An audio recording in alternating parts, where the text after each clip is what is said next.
History is not written in ink. It is carved into stone with the sword painted in the blood of conquerors and the tears of the conquered. It is a grand chessboard where monarchs move armies like pawns, and the prize is not merely a crown, but the right to shape the destiny of millions. Look to the Indian subcontinent in the early 16th century. This was not a unified land, but a fractured mosaic of warring kingdoms. In the north, the Delhi Sultanate, an aging giant, was dying, its power rotted from within by conspiracy and incompetence. The Rajput princes, proud Hindu warriors, guarded their desert fortresses, but ever ready to tear at any who dared trespass. To the south and east, other independent kingdoms rose and fell like the tides. This land, Hindustan, was impossibly rich, glittering with spices, silks, and diamonds, yet fragile in its division. It was a priceless jewel, waiting for a hand strong enough to seize it. And from the wind-swept steppes of Central Asia, a storm was gathering. A storm that carried the blood of two of history's most formidable conquerors. Timur the Lame, the sword of Islam, who turned great cities to dust, and Genghis Khan, the terror of both Asia and Europe. This mixed bloodline flowed in the veins of one man, a dispossessed prince, a poet, a warrior who refused to bow. His name was Zahir-ud-Din Muhammad, but history would know him by another name, one that meant the tiger, Babur. This is not merely a tale of invasion. This is the chronicle of the birth of an empire that would reshape the entire subcontinent for over 3 centuries. The Mughal Empire, a dynasty born from the mouths of cannons, built with an iron will, and which left a legacy as brilliant and as cold as the marble tombs they crafted. This is the story of the Padishahs, the emperors who were both enlightened rulers and tyrannical desperates, sensitive patrons of the arts and cold-blooded murderers. They built the Taj Mahal, an eternal teardrop on the cheek of time, yet they also drowned the land in the bloodiest of fraternal wars. Join us on Dynast Saga as we turn the pages of the Mughal Chronicle to witness the glory and the tragedy, the creation and the destruction in a 300-year game of thrones, where every jewel in the crown was paid for with a river of blood. A king is defined by his kingdom. But what becomes of a king who is robbed of everything when the throne of your ancestors is nothing but a distant memory? Do you surrender to fate, or do you make the world your battlefield to reclaim what was lost? For Babur, the answer was clear. He did not merely want to reclaim a kingdom. He would forge an empire. Born in 1483, Babur was a prince of the Timurid dynasty, ruler of the small kingdom of Fergana in what is now Uzbekistan. He carried the blood of Timur with pride, but that pride was no shield. At just 12 years old, he fought for his throne only to lose it. He captured Samarkand, the fabled capital of his ancestor, only to be driven out again. For years, Babur was a wanderer, a king without a kingdom, with only a loyal army and an unquenchable dream. He was the wolf driven from the steppes, but instead of starving, he grew more cunning, more dangerous. His gaze now turned south toward the promised landing of Hindustan. In the year 1525, having consolidated his power in Kabul, Babur received the invitation he could not refuse. A call from the disgruntled nobles of the Delhi Sultanate itself, inviting him to overthrow their sultanate Ibrahim Lodi. It was a gamble for the highest stakes. Babur commanded perhaps 12,000 men, a paltry number against Sultan Loh's behemoth of over 100,000 soldiers and 1,000 war elephants. Any sane general would have deemed it suicide. But Babur was no ordinary general. He was a military innovator. He brought with him 2 secret weapons that would change the face of Indian warfare forever: artillery and Ottoman tactics. On the 21st of April 1526, on a flat, dusty plain named Panipat, the destiny of India was to be rewritten. Instead of a foolish frontal assault, Babur established a formidable defense. He had 700 carts lashed together with leather ropes, forging a makeshift fortress. Between the carts, he placed his cannons, and behind them his matchlock riflemen waited. When Low's massive army with its trumpeting elephants charged forward, it crashed against a wall of fire and steel. The roar of cannon used on such a massive scale for the first time on an Indian battlefield sent the war elephants into a panicked frenzy. They turned, trampling their own infantry underfoot. At that precise moment, Babur's elite cavalry archers, using the famed Mongol tactic of the Tulugma, envelopment swept around and slammed into the flanks and rear of Loy's disorganized lines. The chaos was absolute. By midday, Sultan Ibrahim Lodi lay dead alongside 20,000 of his men. Babur's gamble had paid off. Delhi and Agra fell shortly after. From the ashes of the Delhi Sultanate, a new dynasty was rising. The Mughal Empire had been born. The victory at Panipat was only a beginning. Babur was still a foreigner in a hostile land. The Rajput princes, led by the legendary warrior Rana Sanga of Mewa, saw him not as an emperor, but as another invader to be expelled. They forged a mighty confederacy, gathering an army that dwarfed Babur's own. In 1527 at Kanoa, Babur faced his greatest test. His soldiers, weary from the climate and intimidated by the Rajput's reputation for suicidal bravery, were on the verge of mutiny. This was the moment where Babur's genius for Lee. The ship shone brightest. He stood before his men, renounced alcohol forever, and smashed his golden and silver wine goblets before them. He then delivered a speech that transformed a war of conquest into a holy war, a jihad. My friends, every man who comes into the world is subject to dissolution. How much better it is to die with honor than to live with infamy. Let us swear on the Holy Koran that none of us will think of turning his face from this foe until his soul is separated from his body. Inspired, his army fought with terrifying fervor. Once again, his cannons and superior tactics carved a path to victory. The Rajput confederacy was shattered. Mughal authority in northern India was now undisputed. Here lies the duality of Babur. His merit was undeniable. He was the architect of a new order, a military genius who laid the foundation for a magnificent empire. But his sin, in the eyes of many, was the brutality of conquest. Temples were destroyed to make way for mosques, acts that would carve deep religious scars into the soul of the land for centuries to come. Yet his greatest conflict was internal. He was the conqueror of Hindustan, but his heart remained forever in Samarkand. He despised the heat, the dust, and the culture of his new domain. In his extraordinary memoir, the Baburnama, he wrote with a bitter nostalgia, "Hindustan is a country of few charms. Its people have no good looks, no social intercourse, no intimacy. They have no good horses, no good dogs, no grapes, musk melons, or first-rate fruit. In their gardens there is no beauty, no regularity." He built the first Persian-style gardens in India, desperately trying to recreate a paradise lost.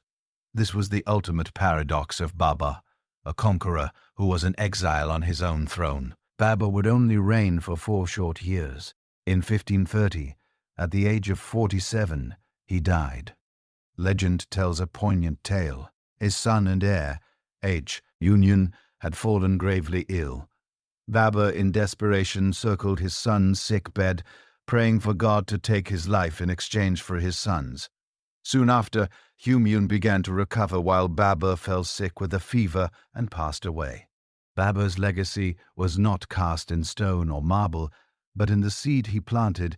He was a ruthless warrior, a brilliant general, a sensitive poet, and an extraordinary memoirist. He fathered a dynasty, but it was a fragile infant dynasty. He passed on to his son a crown, but it was a crown of thorns. He left behind a near impossible task, to transform a violent foreign conquest into a lasting Indian empire. And that son, Humayun, would soon learn that inheriting an empire is infinitely harder than conquering one. History is often cruel to the sons of great men. They are forced to live in a shadow too vast, every achievement measured against an impossible standard, every failure magnified. Humayun, the eldest son of Babur, was a tragic testament to this truth. He was a learned man, a lover of astronomy and the arts, but he lacked his father's ruthless decisiveness. He inherited an empire, but not the wolf's instinct to defend it. The story of Humayun is not a heroic epic of conquest, but a humiliating journey of loss, exile, and the extraordinary struggle to reclaim what was lost. He was the emperor who lost everything, and it was in the abyss of despair that he would find the strength to return. The empire whom Humayun inherited was a house built on sand. His own brothers, Kamran, Hindal, and Ashkari, constantly plotted against him. The Afghan nobles, defeated by Babur, were merely waiting for a moment of weakness to rise again. And the greatest threat came from the east in the form of an Afghan noble named Sher Shah Suri. Sher Shah was no mere rebel. He was a brilliant administrator and a military strategist, perhaps even Babur's superior. While Humayun wasted time and treasure on needless campaigns and opulent parties, Sher Shah quietly consolidated his power in the regions of Bihar and Bengal. Aman, whose name means the fortunate, seemed to be cursed by misfortune. He was too trusting, too quick to forgive. He would defeat his rivals, only to pardon them, allowing them to rise again and threaten his throne. He was also addicted to opium, the habit that clouded his judgment at the most critical moments. The inevitable collision came in 1539 at the Battle of Chalza, and again a year later in 1540 at the Battle of Kano. The defeat at Kanau was a total catastrophe. The Mughal army was routed. Humayun was forced to flee for his life, nearly drowning as he crossed the Ganges River. The empire that Babur had bled to build had collapsed in just 10 years. Humayun, emperor of Hindustan, was now a homeless wanderer, a political refugee. Humayun's 15 years in exile is one of the most tragic tales in the Mughal saga. He wandered through the deserts of Sindh and Rajputana, hunted by his own brothers. His small band of followers dwindled away. It was here, in this moment of utter destitution, in 1542, that his wife Hamida Banu Begum gave birth to a son in the starkest of conditions inside a small desert fort. The boy was named Jalal-ud-Din Muhammad. No one, least of all the fugitive Humayun, could have known that this child born in exile would one day be known to the world as Akbar the Great. Driven to the edge, Humayun sought a final refuge, the court of his father's traditional enemy, the Safavid dynasty of Persia. The Shah Tahmasp buffers agreed to help, but at a steep price. Humayun had to publicly adopt Shia Islam and promised to cede the strategic city of Kandahar to the Persians once his throne was recovered. It was a humiliation, but Humayun had no other choice. Meanwhile, in India, Sher Shah Suri proved to be a remarkable ruler. He established an efficient administrative system, reformed the currency, and built the 2,500 kilometers Grand Trunk Road, a commercial artery that still exists today. He might have founded a great dynasty of his own, if not for a freak accident of fate. In 1545, while besieging a fortress, Sher Shah was killed in a gunpowder explosion. His death threw his empire into chaos. This was the opportunity Humayun had been waiting for. With Persian military aid, he methodically defeated his treacherous brothers and recaptured Kabul. Then in 1555, after 15 long years, Humayun led his army back into India. The Suri dynasty was weak and divided. At the Battle of Sirhind, the Mughal forces won a decisive victory. Humayun once again entered Delhi as its emperor. The exile was over. Humayun's greatest merit was his incredible perseverance. He is a symbol of never surrendering. His sin was the indecisiveness and naivety of his early reign, which nearly erased his father's legacy. But fate had one last cruel joke to play. Just 6 months after reclaiming his throne, in January of 1556, Humayun was rushing down the steep stone steps of his library after hearing the call to prayer. He tripped on his robes, fell, and suffered a fatal blow to the head. He died 3 days later. As the historian Stanley Lane P. aptly wrote, Humayun tumbled through life, and he tumbled out of it. He died leaving the throne to a 13-year-old boy in a situation even more perilous than the one he had inherited from Babur. But his time in exile had produced an yet profound legacy in Persia. He had been exposed to the high culture, art and architecture of the Safavid court. He brought back with him the finest Persian artists, architects and scholars. His greatest legacy besides fathering Akbar was this infusion of Persian culture into the bloodstream of his Nain empire. This fusion would lay the groundwork for the explosion, art and architecture that would define his dynasty. He had planted the aesthetic seeds that would one day blossom into the magnificent flower of the Taj Mahal. And now the weight of the entire empire fell upon a 13-year-old boy, a boy who could not read or write, but who was destined to become the greatest of them all. History tends to grant its rulers simple titles: the conqueror, the builder, the pious. But there was one man whose greatness was so complex, so full of contradictions, that no single title could ever contain him. He was a ruthless warrior who conquered nearly the entire subcontinent, yet a ruler who sought harmony between faiths. He was functionally illiterate, unable to read or write a single word. Yet he amassed a library of over 24,000 handwritten volumes and hosted philosophical debates that lasted late into the night. He was Akbar. The title the Great seems insufficient. He was not just the architect of the Mughal Empire as a stable state. He was the architect of a new idea of India itself. His reign was the furnace in which a unique composite culture was forged. But the question we must ask is this: did his greatness stem from a truly tolerant heart, or from the coldest, most pragmatic political mind of his era? Was he a visionary or a master manipulator? In 1556, a 13-year-old boy in a remote part of the Punjab received the news of his father's sudden death. The fledgling empire was on the brink of collapse once again. Enemies were gathering on all sides. At his side was his guardian, and the empire's protector, the formidable Turkoman general Bayram Khan. There was no time for a grand ceremony in Delhi. In a simple garden, Bayram Khan hastily built a throne out of bricks, and there Jalaluddin Muhammad was proclaimed the third Padishah of the Mughal Empire.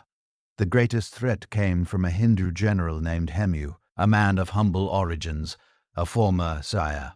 Lat Peter Sella, Humayun had risen through sheer ability to become the chief minister of the Suri dynasty. Seizing the opportunity of Humayun's death, he had captured both Agra and Delhi. He declared himself the new sovereign of India, taking the ancient and glorious title of Vikramaditya. The stage was set for a final confrontation on the same field that had secured the empire for Babur 30 years earlier. On November 5, 1556, the two armies met at the Second Battle of Panipat. The Mughal forces were terrified, outnumbered, and outmatched. Many of Akbar's advisors urged a retreat to Kabul. Bayram Khan argued for a desperate stand. The final decision rested with the 14-year-old emperor. He chose to fight. The battle was nearly lost. His war elephants smashed through the Mughal flanks, spreading terror and chaos. But history does not turn on grand strategies alone, but sometimes on the tragic arc of a single arrow. As Humayun surveyed the battle from his elephant, a stray Mughal arrow struck him in the eye, piercing his brain. He slumped unconscious in his hawa. Seeing their leader fall, his army panicked, and broke the victory belonged to Akbar. For the next 4 years, Bayram Khan ruled as regent, brutally consolidating Mughal power. But as Akbar matured, the regent's authority became a cage. In 1560, at the age of 18, Akbar masterfully outmaneuvered his guardian, forcing him into retirement and taking absolute control of the state. The boy on the brick throne was now a king in his own right. With the throne secured, Akbar the boy became Akbar the conqueror. His ambition was limitless. His armies marched in every direction, subjugating kingdom after kingdom, Malwa, Gandhana, Gujarat with its rich seaports, Bengal with its fertile lands. But it was his campaign against the proud Rajput fortress of Chorka in 1568 that revealed the steel in his soul. After a brutal 4 months league that saw the Rajput defenders fight to the last man, Akbar stormed the fortress. What followed was not an act of clemency, but of terror.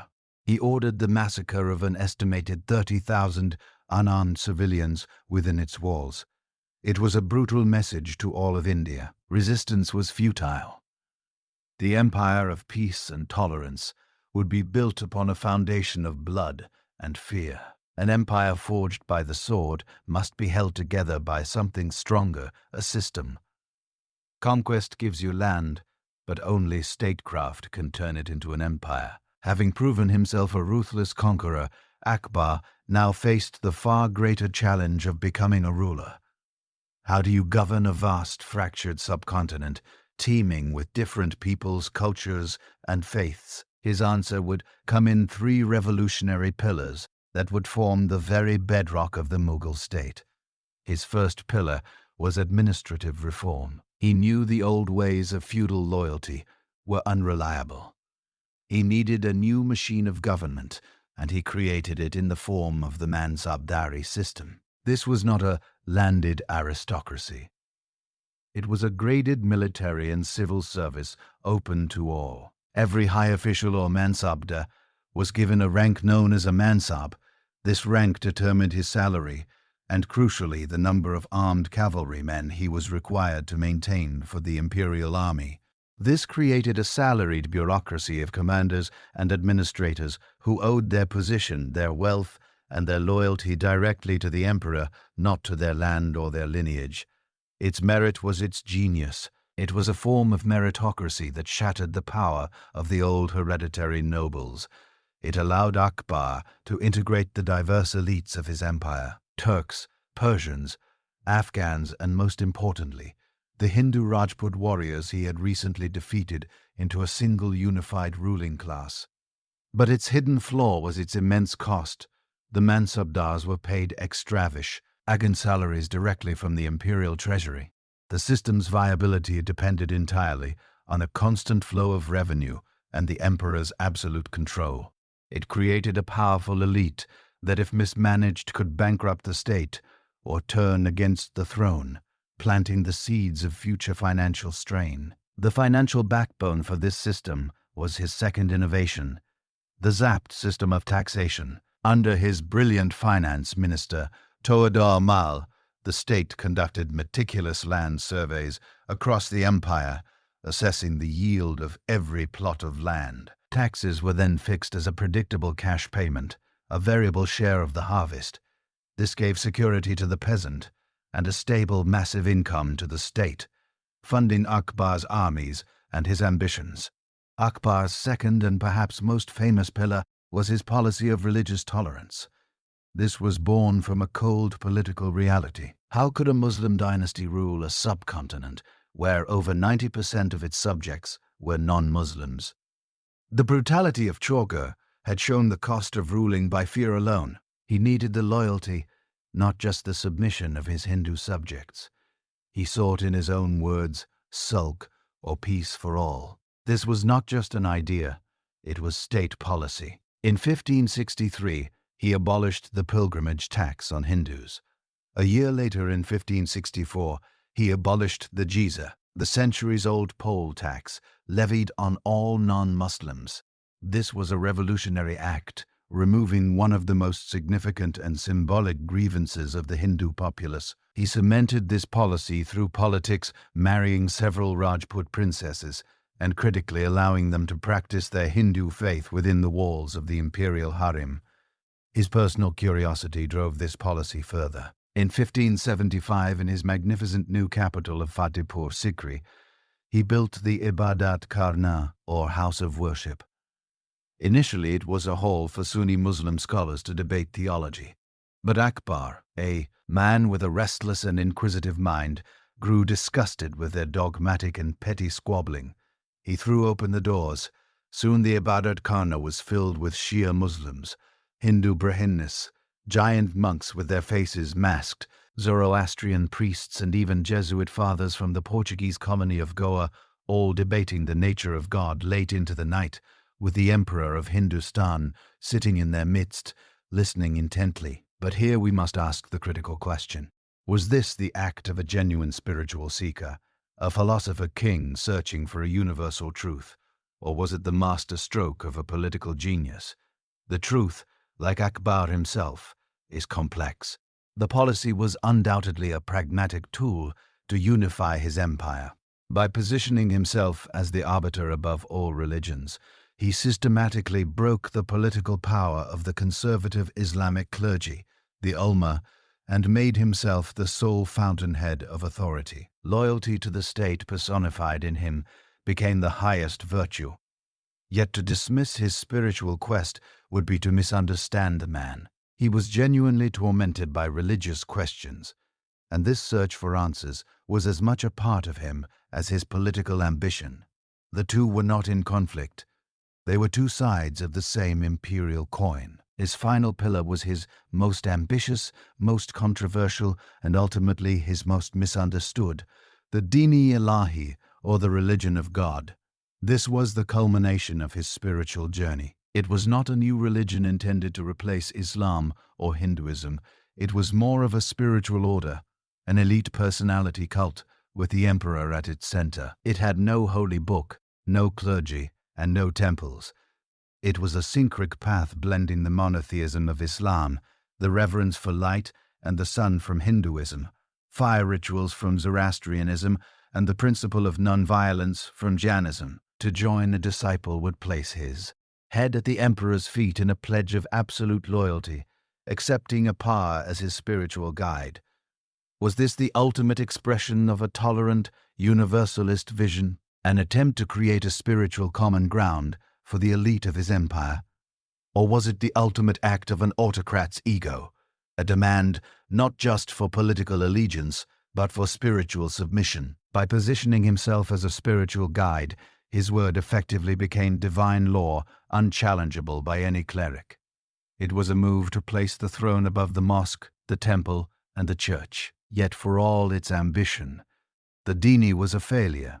It attracted no more than 19 followers, mostly from Akbar's closest circle of courtiers. It was too intellectual, too abstract, and too completely dependent on his own towering personality. The Muslim and Hindu masses were utterly untouched and uninterested. The so-called religion died with him, but even in its failure, it reveals the sheer scale of his ambition to be not just an emperor of men's bodies, but a guide for their souls. When Akbar died in 6005, after a near 50-year reign, he left behind more than just a memory. His most tangible legacy is carved in red sandstone. The magnificent ghost city of Fatehpur Sikri. Built as his new capital in 1571, it was a testament in stone to his vision of a fused Indo-Persian culture, but it was abandoned just 14 years later, likely due to a lack of water. Today, it stands as a breathtaking metaphor for Akbar's rule, a magnificent, brilliantly conceived, but ultimately flawed dream.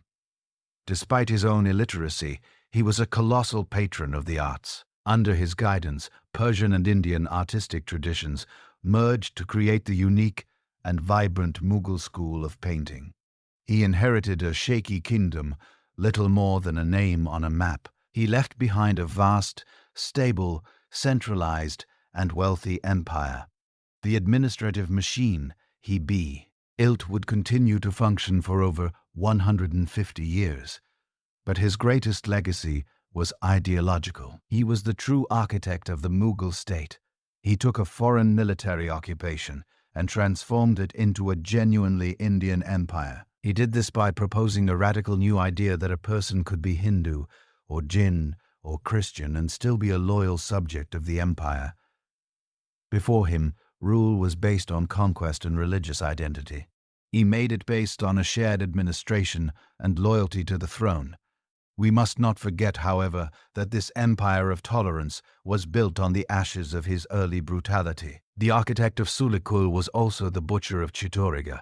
He was a man who contained multitudes, a paradox of violence and wisdom, pragmatism and faith. He did not create a perfect society, but he laid the foundation for the empire's golden age. He created the stability and wealth that would allow his son and grandson to preside over a period of unparalleled artistic splendor and architectural wonder. After the conqueror Babur and the great architect Akbar, what role is left for the inheritor? The great wars of conquest were largely over. The machinery of state, meticulously built by his father, was running smoothly. Under the fourth Mughal emperor, the drama of the empire would move from the battlefield to the inner sanctums of the palace, a world of intricate art, lavish gardens, and deadly political intrigue. His given name was Salem, but upon his coronation, he took the title Jahangir, conqueror of the world. It was a name he would never truly live up to. His true conquests were not of land, but in the realm of art, culture, and nature. He was a connoisseur of unparalleled taste, an obsessive naturalist, and a patron whose imperial workshops would produce some of the most beautiful paintings the world has ever seen. He was also a man plagued by his addictions to alcohol and opium. But the story of this reign is not truly about the emperor. It is about the emperor. It is about the empress. It is the story of Nurjan, the light of the world, a woman who rose from the ashes of a disgraced refugee family to become in all but name the absolute ruler of the Mughal Empire. It is a tale of how love, ambition, and political genius allowed one woman to become the true power behind the throne. Jahangir inherited an empire at its zenith, a realm of almost unimaginable wealth and stability. It was a golden age of peace and prosperity, where the imperial treasury overflowed with the tax revenues and trade profits that Akbar's systems had secured. This peace, however, was immediately shattered by the timeless curse of the Mughal dynasty, fraternal conflict. In 6006, just months into his reign, Jahangir's own eldest son, Prince Khusro, raised the flag of rebellion. The revolt was swiftly crushed, but Jahangir's punishment for the rebels revealed that beneath the veneer of the sensitive art lover, the cold blood of tears still flowed. Prince Khusro was captured and partially blinded. Then, in a horrific display of imperial fury, Jahangir forced his captive son to ride on an elephant down a long street where hundreds of his supporters were being publicly impaled on stakes. It was a gruesome spectacle of writhing bodies and agonizing death designed to extinguish any further thought of rebellion with absolute terror. It was into this court of immense wealth and brutal power that the first English envoys arrived, most notably Sir Thomas Roe, representing King James the Fervors and the fledgling East India Company. They came seeking trading concessions to the magnificent Mughal court. These Englishmen were little more than curiosities, humble petitioners from a small, cold island. No one at the time could have possibly foreseen that these merchants were the harbingers of a commercial power that would, over the next 2 centuries, grow to swallow the Mughal Empire whole. While Jahangir could be ruthless, his true nature was that of a connoisseur. His greatest passion was painting. He was not merely a patron, he was perhaps the greatest art critic of his day, claiming he could identify the work of any master artist in his employ by a single brushstroke. Under his obsessive eye, the style of Mughal painting transformed. The grand, crowded battle scenes and historical epics of Akbar's era gave way to more intimate subjects, exquisite portraits that captured the psychological depth of their subjects, and incredibly detailed, almost scientific studies of birds, animals, and flowers. This was the undisputed zenith of Mughal miniature painting. But as the emperor's obsession with art, wine, and opium grew, a vacuum of power was created at the heart of the empire, and into that vacuum stepped a woman of unparalleled ambition and ability. Her name at birth was Mughal, the daughter of a noble Persian refugee who had sought his fortune at the Mughal court. She was first married to a Persian adventurer, but after he was killed, she, now a widow, entered the service of the imperial harem as a lady-in-waiting. In 1611, the 42-year-old Emperor Jahangir laid eyes on the 34-year-old widow. He was instantly captivated by her beauty and intelligence. He married her, bestowing upon her the name Nur-e-Gian, the light of the world. Nur Jahan was no mere consort, content to remain in the shadows of the harem. She was a political genius. As Jahangir's health declined and his addictions deepened, her power soared. She began to appear beside him at the Jeruka, the imperial balcony from which the emperor showed himself to his people. She issued imperial edicts known as farmans with her own seal. Most remarkably, by 1625, new silver coins were struck bearing her name alongside the E. Mepuras. This was an unprecedented, almost blasphemous declaration of power for a woman in a patriarchal Islamic empire. She did not rule alone. She formed an unstoppable political clique known as the Hunter with her brilliant father, who served as prime minister with the title Mdar, and her shrewd brother Asaf Khan. To secure their dynasty's future, they arranged for Asaf Khan's daughter, the beautiful Taj Mahal, to marry Jahangir's most promising son, Prince Khurram. For a time, Nur Jahan and her family were the undisputed masters of the Mughal Empire. Her merit was that she was a decisive and effective ruler, who kept the machinery of state running smoothly. But her flaw was a limitless ambition that created enemies and fueled dynastic jealousy. The reign of Jahangir was a period of outward calm and immense cultural achievement, masking the simmering tensions within the royal family. It was an era that produced some of the most sublime art in Indian history, a testament to the emperor's refined taste and the empress's stable governance. The artistic legacy is clear.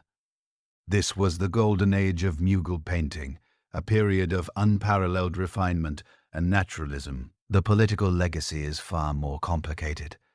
While Nur Jahan's de facto rule provided stability for many years, her consolidation of power within her own family created deep resentment among the wider nobility. Her attempts to sideline the capable and ambitious Prince Khurram in favor of another prince, one married to her own daughter from her first marriage, poisoned the court with intrigue and set the stage for the inevitable conflict. In 1627, while returning from his beloved Kashmir, Jahangir's ravaged body finally gave out. The estate was gone. The moment he died, the vicious power struggle that Nur Jahan had both managed and exacerbated finally exploded. The chalice of power she had so carefully guarded was now up for grabs. The stage was now set for his most ambitious and ruthless son, Prince Khurram, to seize the throne through a campaign of blood and betrayal. He would be known to history by a different name, Shah Jahan. If his grandfather, Akbar, forged the empire's soul, and his father, Jahangir, refined its taste, it was the fifth emperor, Shah Jahan, who gave the Mughal Empire its unforgettable face. His is the name forever associated with the zenith of Mughal splendor, the man who commanded architects and artisans to build paradise on earth. He was the emperor of marble. His reign is remembered for sublime beauty, born from a legendary love story for architectural perfection that still makes the world weep. But this beauty was a mask, a glittering facade concealing a story of ruthless ambition, shocking cruelty, and immense human suffering. He built monuments to eternal love, yet his own path to power was paved with the bodies of his brothers. He raised domes of pure white marble to the heavens, while on the ground below his subjects starved. It forces us to ask, is a paradise built upon a foundation of tears still a paradise? Shah Jahan's path to the throne was not one of inheritance but of butchery. Upon his father's death in 1627, a war for succession erupted. With the help of his powerful father-in-law, Asaf Khan, Prince Khurram acted with chilling speed. He gave the order to execute all of his male rivals, including his surviving brothers and their sons. He waded to the throne through the blood of his own kin, and in 1628 crowned himself Shah Jahan, king of the world. Despite its gruesome beginning, his reign ushered in the absolute peak of Mughal wealth. The imperial machine built by Akbar was running at maximum efficiency, pouring unimaginable sums of gold, silver, and jewels into the imperial treasury. This colossal fortune funded his twin obsessions, military expansion and architecture. But his ambitions often exceeded his grasp. Costly and largely fruitless military campaigns in the Deccan to the south and against the Safavids in Afghanistan drained the treasury and achieved little of lasting value. And while the court was dazzling in its opulence, a shadow of immense suffering was falling across the land. The Great Famine of 1630 to 1632 devastated the Deen and Gujarat. A contemporary chronicler recorded scenes of utter horror, roads clogged with the dead, parents selling their children, and desperate people resorting to cannibalism. While the emperor was commissioning a jewel-encrusted throne, millions of his subjects were dying of starvation. The splendor of Shahan's court was a glittering island in a sea of unimaginable misery. It was in the midst of famine and war that Shah Jahan's great love story met its tragic end. In 1631, while accompanying him on a military campaign in the Deen, his beloved wife, Mahal, the chosen one of the palace, died giving birth to their 14th child. Shahan was consumed by a grief so profound it became legend. Court chroniclers wrote that the emperor's hair turned grey overnight, that he forbade music and celebration in the court for 2 years. From this abyss of sorrow rose his vow to build a tomb for his wife so beautiful that the world would never forget her name. The result was the Taj Mahal. For 22 years, more than 20,000 artisans, craftsmen, and laborers worked to realize his vision.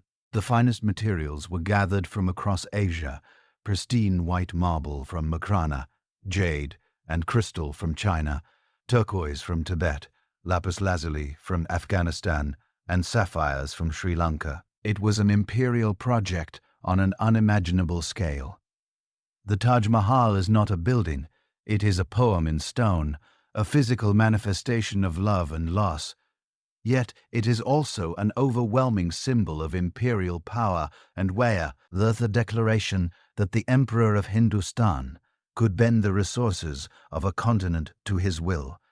It is a sublime paradox, a monument to eternal love, built with the treasury of an empire during a time of immense suffering. And the Taj Mahal was not the only one. Shahan's obsession with building was boundless. He abandoned Agra and built an entirely new capital city for himself. Shahanabad, known today as Old Delhi, at its heart was the colossal Red Fort, a city within a city, and the Jamaid, the largest mosque in India, and for his own pleasure he commissioned the legendary Peacock Throne.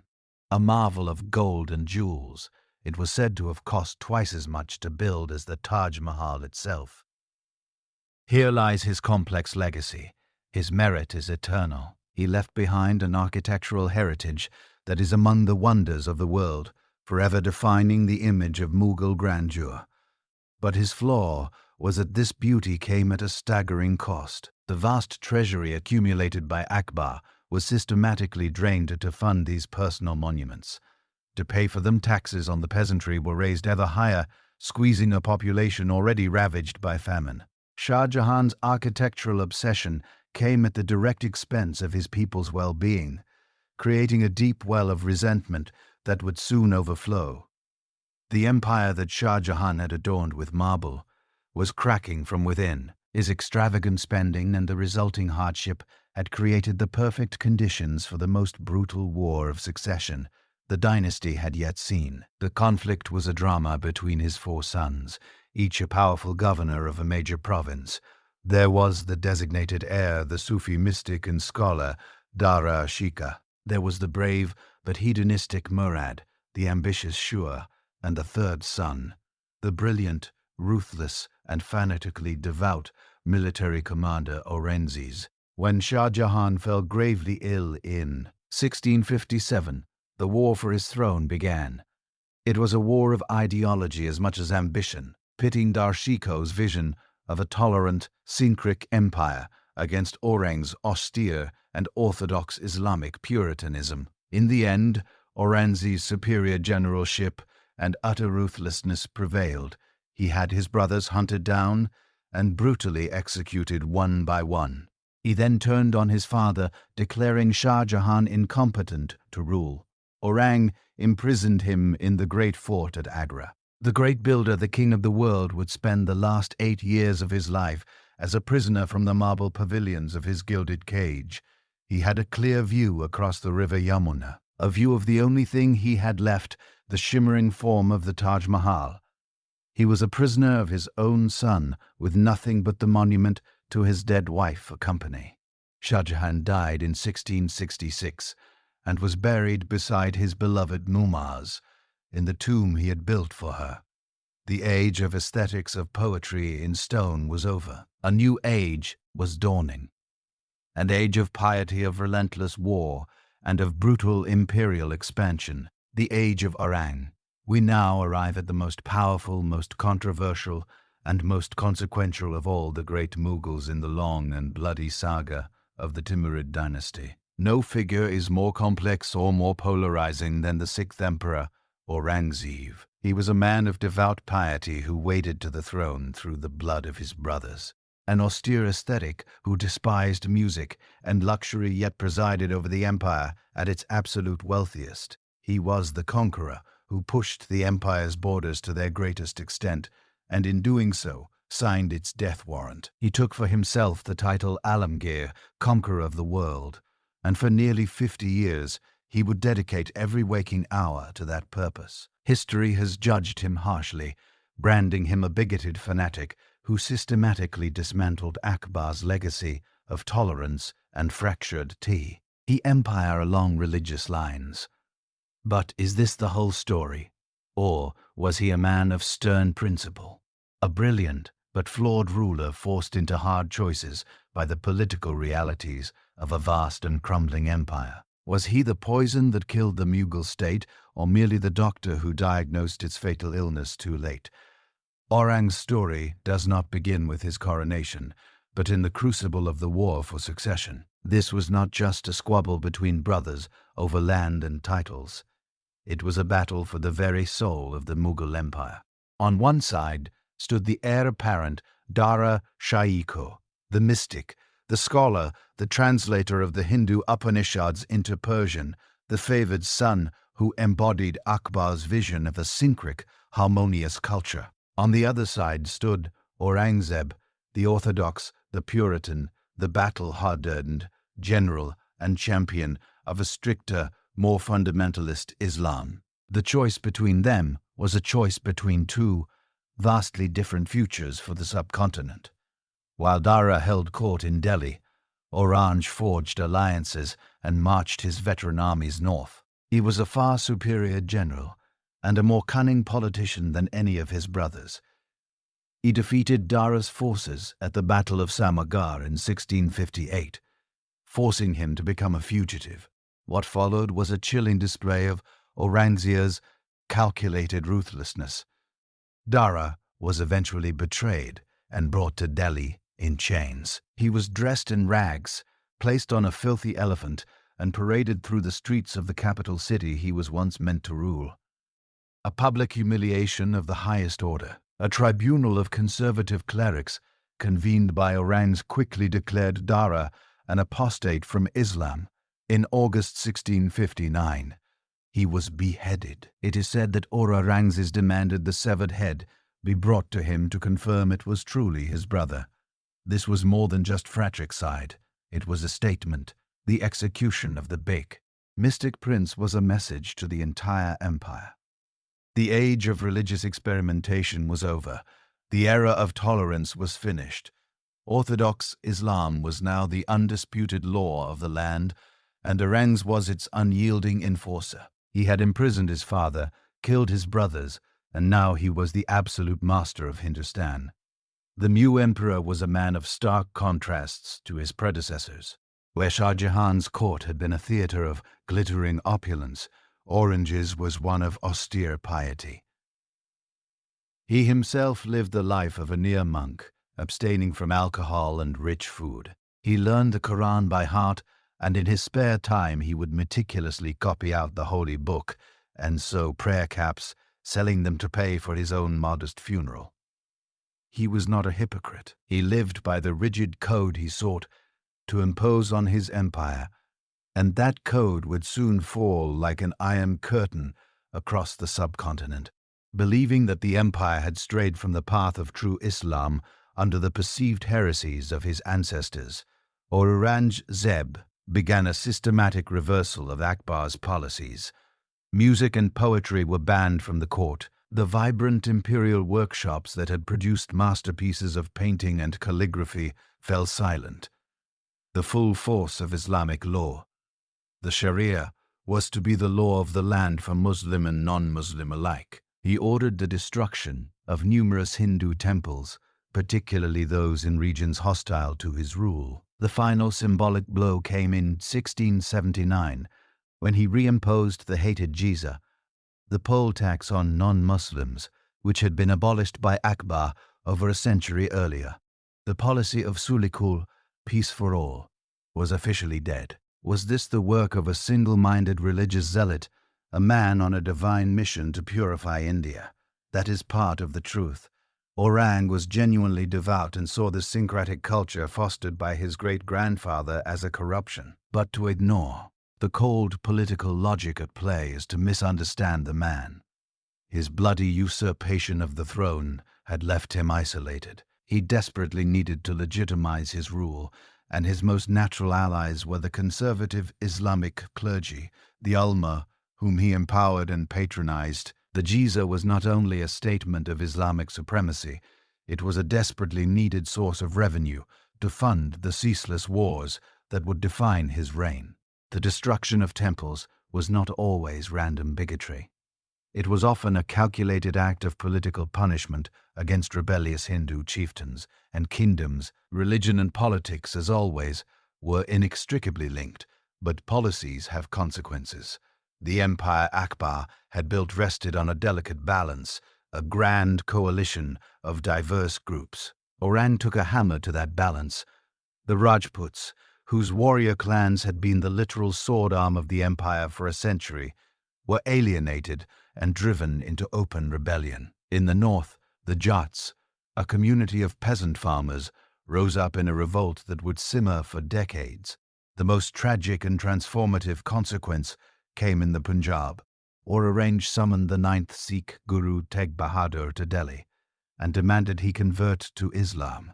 The Guru steadfastly refused to abandon his faith. In 1675, Guru Tegh Bahadur was publicly beheaded in Delhi.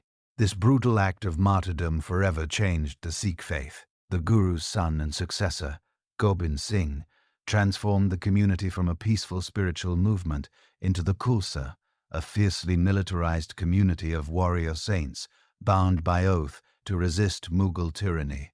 Aurangzeb, in his attempt to enforce orthodoxy, had created a new and formidable enemy. But all these rebellions would pale in comparison to the firestorm brewing in the south, in the rugged hills of the Deen. His policies had lit fires of rebellion across the north, but this was nothing compared to the inferno that awaited him in the south. For decades in the rugged hills and plateaus of the Deen, a new power had been rising. The Marathas, led by a brilliant and charismatic guerrilla leader named Shivaji Maharaj. They were waging a relentless war of independence. The Mughals derisively called him the Mountain Rat, a name that inadvertently paid tribute to his genius for hitting the slow, massive imperial armies where they were weakest and then vanishing back into the hills. In 164, Shivaji had himself crowned as an independent sovereign, a Chhatrapati, a direct and defiant challenge to Aurangzeb's authority. In 1681, vowing to crush the Marathis and annex the last two independent sultanates of the Deen Biachapuri and Golconda, Aurangzeb made the single most consequential and ultimately catastrophic decision of his reign.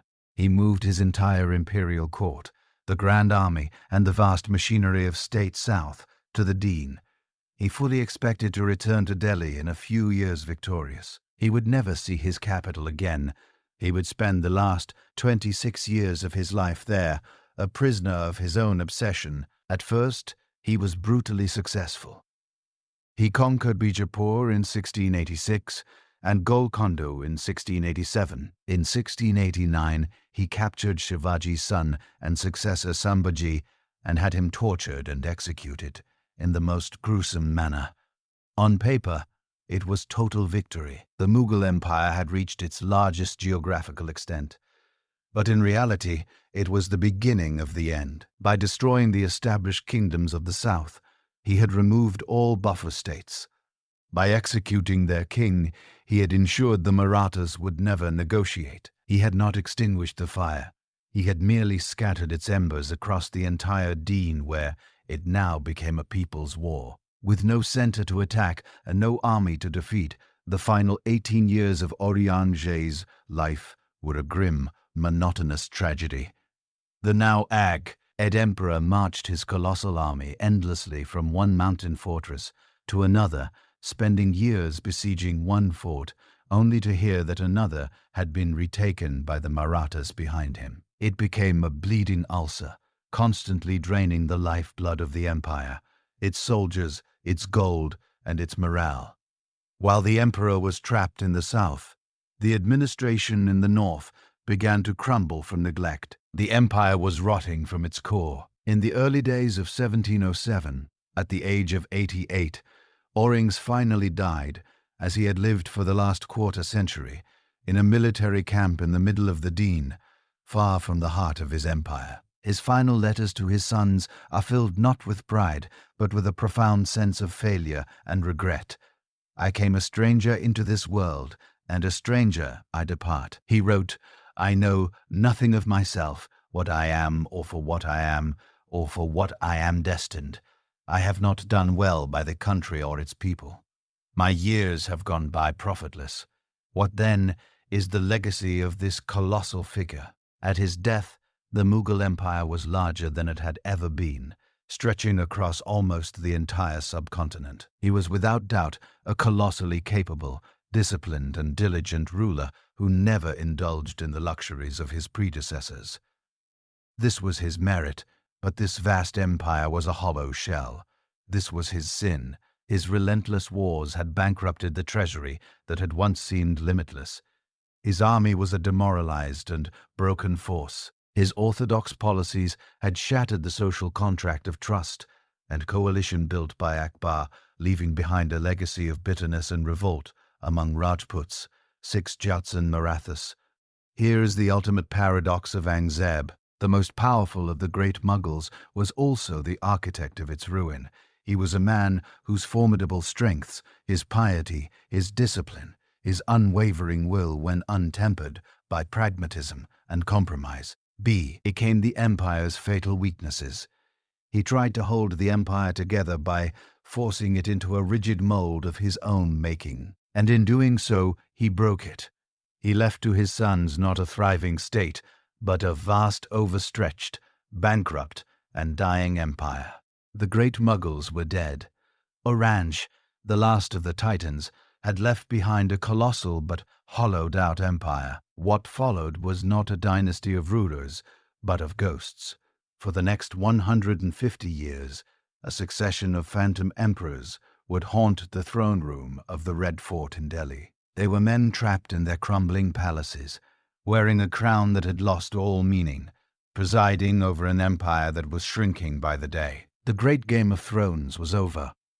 What remained was the long, slow, and agonizing decay of its board. The moment Aurangzeb died in 1707, the very chaos he had feared was unleashed.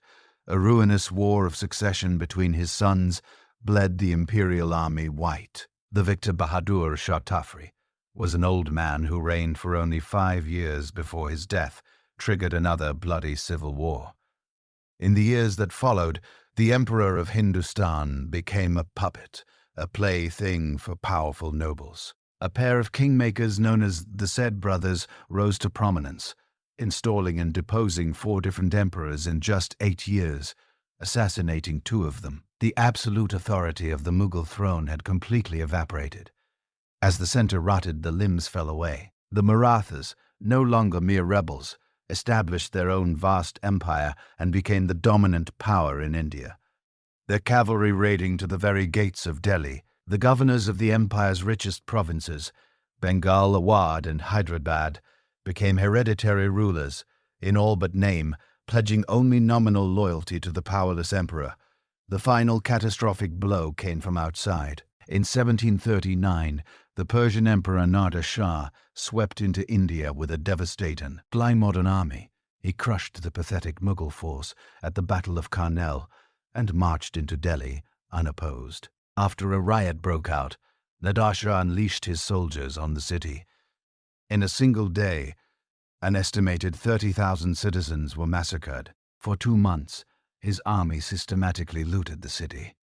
When he left, he carted away the accumulated treasure of centuries, including Shah Jahan's priceless peacock throne. The sack of Delhi was a wound from which the empire would never recover. Its wealth was gone, its prestige shattered, its military a joke. Into this power vacuum stepped the last and most patient of the players, the British East India Company. Methodically, they expanded their control. After the pivotal Battle of Buxar in 1764, the company became the master of Bengal and the official protector of the Mughal Emperor. The descendant of Timur the Lame was now a pensioner living on the charity of a British trading company.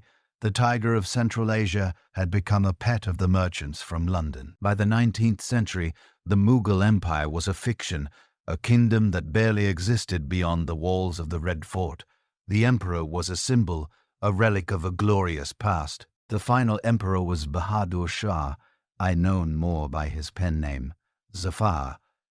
He was not a warrior or a statesman. He was a talented poet, a mystic and a calligrapher.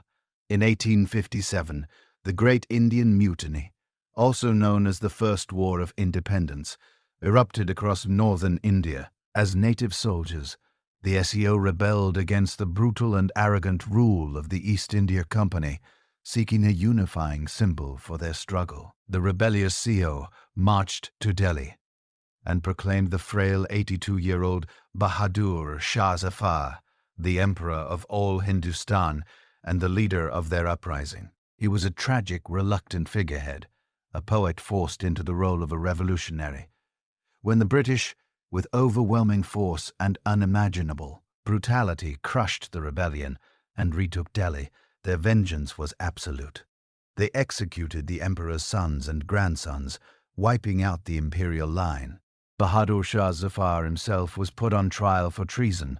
The British exiled him to Rangoon in Burma. The last descendant of Timur and Genghis Khan would die in 1862, a lonely prisoner in a foreign land, buried in an unmarked grave to prevent his tomb from becoming a shrine. In 1858, the British Parliament formally abolished the Mughal Empire, and Queen Victoria was declared the new Empress of India. After 332 years, the saga of the Mughal dynasty had come to its final pathetic end. Over 3 centuries, a dynasty born of fire and the sword, which rose to the pinnacle of magnificence and then vanished like a dream. When the wheel of time stops turning and the dust of history settles, what is the legacy left by the Mughal Empire? It is not a simple list of achievements, but a complex symphony that still echoes today. What remains in the end is an eternal legacy carved in stone and marble. The Taj Mahal, Humayun's tomb, the Red Fort of Delhi. They are not just buildings, they are timeless symbols of power, love, and sublime creation. But these structures would be empty shells without the soul of the civilization that birthed them, and that soul is a deeper invisible legacy, the fusion of cultures. Before the Mughals, India was a collection of distinct cultures. It was they who created a space where Islam and Hinduism, Persian art and Indian tradition could converse, clash, and coalesce. That fusion gave birth to the Urdu language, It reshaped cuisine, music, and painting, weaving a rich composite cultural tapestry that still covers South Asia today. And perhaps, when we gaze upon these magnificent tombs born from this unique culture, we find the core lesson the Mughals left behind. A story about the fragile nature of Babur, and the empire soared when it found a balance between conquest and governance, between central authority and local autonomy, between the faith of the rulers and the faith of the rulers and the faith of the ruled. Akbar created that balance with his philosophy of peace for all, and Aurangzeb, through his unbending certainty, shattered it, and the entire imperial edifice came crashing down. The Mughal Chronicle is therefore more than the story of one dynasty. It is a universal law written on the stage of history that any system, be it an empire, a nation, or a single human life, can only thrive on balance. When that equilibrium is lost, when one extreme consumes all others, collapse is inevitable. From glory to ruin, from creation to decay, the wheel of fate turns, raising empires to glory and then grinding them to dust, leaving for us timeless lessons written in blood and stone. From the sun-sketched plains of Hindustan, our saga now travels west across the sea to an even more ancient land, a land of deserts and a life-giving river ruled not by descendants of Mongol conquerors, but by Greek kings who called themselves pharaohs, a dynasty born from a brilliant general of Alexander the Great and ended by the ambitions of Rome and the tragic allure of its final queen. Get ready for the next chapter from Dynast Saga, the entire history of the Tughluq dynasty, the Greek pharaohs, and the last queen of Egypt. Thank you for joining us on this journey through the jeweled and tragic empire of the Mughals. If you found this story compelling, please like, subscribe, and hit the notification bell so you never miss a future chronicle. Let us know in the comments which Mughal emperor left the deepest impression on you. Thank you for watching.